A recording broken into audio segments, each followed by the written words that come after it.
దశమి శనివారం ఈ హస్తా నక్షత్రంలో కూడినటువంటి శనివారం నాడు ఆ స్వామివారికి మనం ఈ ఫలార్చన చేసుకున్నట్లయితే మన మనసులో ఉన్న సకల సంకల్పాలకు సిద్ధిస్తాయి.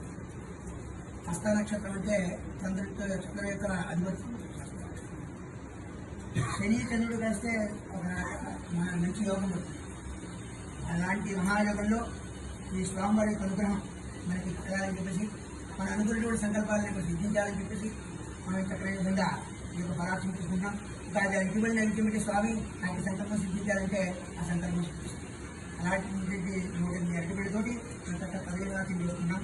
ఆ స్తంభ రంభావర విహారాయ గంధమాగ్రవాసిని భక్త రక్షణశీలాయ ఆంజనేయాయ నమో నమః అని చెప్పి పరాశరంలో ఆ స్వామివారి కదలీవనంలో సంచరిస్తూ ఉంటాడు. మహానుభావుడు ఉంటుంది అది ఇష్టం స్వామివారికి. కదలీవనంలో కనుక మనం అరటి బళ్ళ చేయడం ఆ యొక్క పనంలో మన స్వామివారి పూజ చేసినట్లయితే స్వామివారి సాక్షాత్కారం.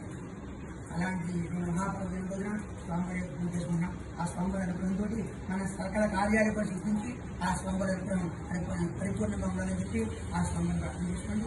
ఓం నమో భగవతే వాయురంగరాయ ప్రతి ఒక్కరు కూడా ఆ మంత్రాన్ని స్వామివారి వినబడేట్లాగా ఓం నమో భగవతే వాయురంగరాయ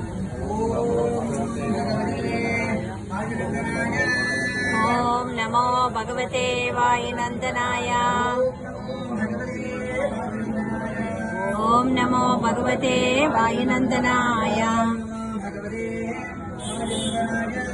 ఓం నమో భగవతే వాయునందనాయ ఓం నమో భగవతే వాయు